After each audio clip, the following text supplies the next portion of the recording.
जगह ये आतंकी हमले हो रहे हैं। हमारे जो कश्मीर में भी आतंकी हमले हुए हैं, हम बस के ऊपर इन जिहादियों ने जो गोलीबारी करी है, हमारे यात्री मारे गए हैं, जो यात्री मारे गए हैं हमारे, उनके लिए हमने ज्ञापन दिया है।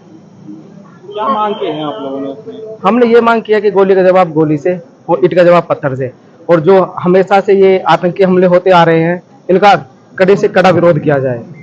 अगर प्रशासन कड़ी कार्रवाई करता है तो सारे काम होंगे।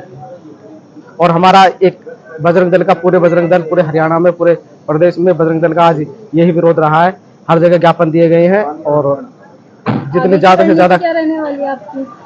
आगे की रणनीति यही रहने वाली है कि ठोस से ठोस कदम उठाए जाएं इसमें, और जो भी कार्रवाई है सख्त से सख्त की जाए। राष्ट्रपति जी से जो हमने यही ज्ञापन के द्वारा यही मांग करी है कि जो आतंकी हैं उन्हें जल्द से जल्द खोजा जाए और उन्हें कड़ी से कड़ी सजा दी जाए।